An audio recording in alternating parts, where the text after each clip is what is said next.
अस्सलाम वालेकुम। मेरा नाम है ज़ीशान उस्मानी। आज की हमारी वीडियो है बातों के सौदागरों के ऊपर। हमारे मुल्क में सबसे ज़्यादा जो मर्चेंट्स पाए जाते हैं, जो सौदागर पाए जाते हैं, वो हैं बातों के सौदागर। और इसमें कोई पेशा, कोई भी मुनफरिद मुख्तलिफ नहीं है। सब के सब एक ही तरह के काम कर रहे हैं। आप कोई मोटिवेशन स्पीकर उठा लें, आप कोई मीडिया पर्सनैलिटी उठा लें, आप कोई एंकर पर्सन देख लें, आप किसी लीडर को देख लें, सब के सब एक जैसे ही हैं। तो मैं आपको आज एक छोटा सा होमवर्क देता हूँ, एक छोटा सा सोशल एक्सपेरिमेंट है।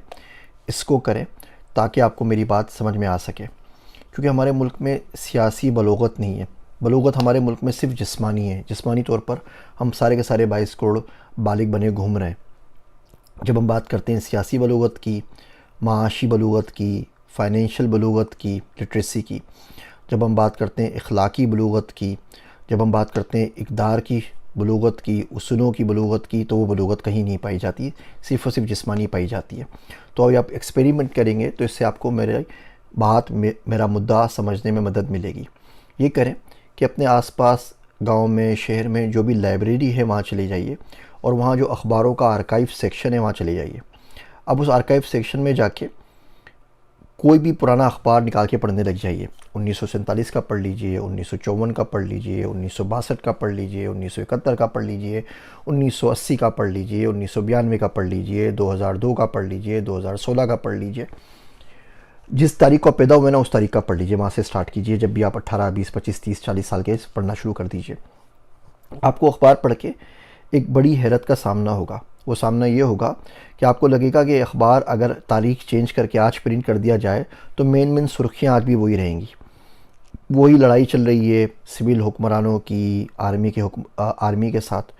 वही शुगर के प्राइसेस हैं, वही आटे की प्राइस का रोना है, वही कसाद बाजारी का रोना है, वही करप्शन का रोना है, जजों का रोना है, इंसाफ की फराहमी का रोना है, बारिश का रोना है, सैलाब का रोना है, टूटे हुए रोडों का रोना है, तालीम का रोना है, हस्पतालों का रोना है, रिश्वत का रोना है। वो कोई भी रोना 75 साल में हमारा कम नहीं हुआ। वही बढ़ता चले जाता है। वही न्यूज़ रिपीट हो के वापस आ रही है। आप एंकर पर्सन को देख लीजिए। आप 20 साल पुरानी किताबें पढ़ लीजिए, 40 साल पुरानी किताबें पढ़ लीजिए इन मीडिया की पर्सनैलिटीज़ के, तो आपको लगेगा कि इमाम मेहदी का ज़हूर हो चुका है 40 साल पहले, और 60 साल पहले भी हो चुका है, 80 साल पहले भी हो चुका है, अभी भी हो चुका है। और यह मकबूल जान साहब ने बड़ी मशहूर वीडियो बनाई, उसको मिलियंस ऑफ व्यूज़ मिले कि 2023 के अंदर एक बहुत बड़ा कुछ ऐसा होगा कि दुनिया तबाह बर्बाद हो जाएगी। अब 2023 आने वाला है 30-35 दिन के अंदर, और वो वीडियो डिलीट हो चुकी है। आप किसी भी सियासतदान को देख लीजिए, वो क्लेम करता है और उसके बाद उसको शर्म भी नहीं आती कि उसका क्लेम नहीं हुआ तो क्या हुआ। शेख रशीद साहब बोलते हैं 3 दिन में गवर्नमेंट नहीं रहेगी, 5 दिन में गवर्नमेंट नहीं रहेगी, 6 दिन में ये हो जाएगा, 7 दिन में ये हो जाएगा, 10 दिन में हो जाएगा। अगर आप पीछे जाके न्यूज़ पढ़ेंगे तो उसमें से एक भी बात पूरी नहीं हुई। और हमारे मुल्क में कोई शख्स नहीं है जो इनके मुँह पे ला के दिखा सके कि हज़रत आप ये कह रहे थे, बात तो पूरी नहीं हुई। आप मरीम नवाज़ साहिबा को देख लीजिए। उन्होंने कहा दिसंबर में इमरान खान की गवर्नमेंट नहीं रहेगी, और जनवरी उनका आखिरी दिन है, और फरवरी आखिरी दिन है। वो मार्च, अप्रैल, मई तक बात चलती रही, उनको किसी ने नहीं बोला। और तमाम के तमाम सियासतदान हैं। आप खान साहब को देख लीजिए, आप नवाज़ शरीफ को देख लीजिए, आप शहबाज शरीफ को देख लीजिए, आप पाकिस्तान पीपल्स पार्टी का कोई बंदा देख लीजिए, MQM का देख लीजिए। आज बात बोलते हैं भुट्टो साहब, हर दूसरे दिन ना वो पेशन गोइयाँ कर रहे होते हैं कि नाउज़ुबिल्लाह उनको इल्हाम हो गया कि अभी मुल्क में ये होगा और ये नहीं होगा। हम लोगों की याददाश्त इतनी छोटी हो गई हैं, इतनी मुख्तसर हो गई हैं, इतनी कमज़ोर हो गई हैं कि हमें 6 दिन के बाद की बात याद नहीं रहती। वो कहते हैं ना, क्रिकेट के अंदर जो टीम होती है, these are as good as the last match. जो लास्ट मैच में हुआ बस उसी के हिसाब से होता है। अच्छा खेल लिया तो तारीफ़ें करते हैं, बुरा खेल लिया तो बुराइयाँ करते हैं। तो सियासत में भी हमारी ये सियासत, जो सियासी सर्कस लगा हुआ है, ये भी रोज़ के हिसाब से होता है। लोगों को 24 घंटे पुरानी बात भी याद नहीं होती, किसने क्या कहा और क्या सुना। तो लोगों की बात पे यकीन करने से पहले, इन बातों के सौदागरों के हाथ अपने ख्वाब बेचने से पहले ये देख लिया करें कि इनमें सच्चा कौन है। और इसमें सच्चा एक भी नहीं है। बड़ी बदकिस्मती है, बड़े दुख से बात कहनी पड़ रही है कि इनमें सच्चा कोई बंदा नहीं है। हर बंदा अपने हिसाब से आपको चूना लगाया जा रहा है और आपको चूना लग रहा है। अब इसका नुकसान जो होता है ना, उसका नुकसान ये होता है कि जब आप इन चीज़ों में पढ़ते हैं ना, तो आप आगे बढ़ नहीं पाते, आप कुछ पढ़ नहीं पाते, आप कुछ करियर का सोच नहीं सकते। आपका दिमाग इसी में गुंझलक बना हुआ होता है। जब बंदा क्रिटिसाइज़ करता है ना, किसी को भी तनकीद करता है, तो उसका सबसे बड़ा नुकसान ये होता है कि उस वक्त में वो शुक्र अदा नहीं कर सकता। जो बंदा नाकिद होता है, तनकीद कर रहा होता है, चीख चिल्ला रहा होता है, उस वक्त वो शुक्र नहीं कर सकता। शुक्र वाला जो पोर्शन दिमाग का वो माऊफ हो जाता है, आगे बढ़ नहीं पाता, कोई क्रिटिकली कोई थिंकिंग नहीं कर सकता, कोई अच्छा सोच नहीं सकता, कोई तामीरी काम नहीं कर सकता। अब इन न्यूज़ के चक्कर के अंदर आज उसने ये कहा, आज उसने ये कहा, अब ये होने वाला है, अब वो होने वाला है, अभी ये आने वाला है, अभी ये जाने वाला है। लानत है इन तमाम लोगों के ऊपर। पूरी कौम को खबीसों ने इसके ऊपर लगाया हुआ है, अपना काम कर रहे हैं और कौम को उल्लू बनाया हुआ है। और कौम कहीं नहीं जा रही, कौम ख्वाब देखे जा रही है सिर्फ़ और सिर्फ कि चेंज आएगी, तब्दीली आएगी या नहीं आएगी। और यकीन जानिए मैं बड़ा पॉलिटिकल एग्नोस्टिक किस्म का बंदा हूँ, मुझे कोई फ़र्क नहीं पड़ता। मैंने ज़िंदगी में ना वोट दिया आज तक, ना ही ज़िंदगी में इंशाल्लाह ताला कभी वोट दूंगा मैं।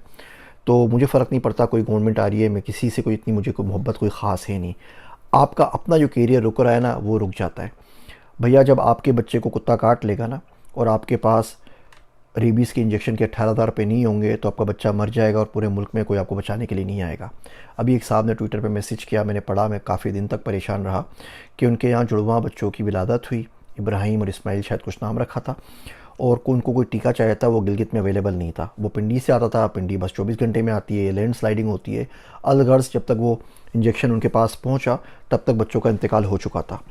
जिस मुल्क की यह हालत हो कि एक मुल्क के इलाके से दूसरे मुल्क के इलाके तक इंजेक्शन ना पहुंच सके, बेसिक बिल्कुल चीज़ें ना पहुंच सके, वहाँ पे हम कौन से नारे लगाते हैं कि फ़लाँ चीज़ तब्दील हो रही है या नहीं हो रही। इन तमाम चीज़ों से अज़राह करम अपने आप को, अपने ख़ानदान को, अपने जहनों को बाहर निकालिए। आपका कोई फ़ायदा नहीं हो रहा। इन तमाम चीज़ों में पड़ के कुछ पैसे ही कमा लेना, कोई काम की हो जाए, दुनिया ही कमा लें, दीन तो बहुत दूर की बात है, तो भी दुख ना हो। वो शायर कहता है, मेरी आँखों के दाम पूरे दो, मेरी आँखों के दाम पूरे दो, मैंने ख्वाबों समीत बेची हैं। तो उम्मीद करता हूँ इन बातों के सौदागरों से आज के बाद आप कोई सौदा नहीं करेंगे। अगर सौदा करना ही है तो उसकी कीमत देख लेंगे और देख लेंगे, सोच लेंगे कि इससे आपको क्या फ़ायदा है और क्या नुकसान है। अब ये मुझे आप कहानियाँ नहीं सुनाइएगा कि हम अपनी नस्लों के ऊपर काम कर रहे हैं और 20 साल बाद जो हमारे बच्चे होंगे उनका फ़ायदा होगा।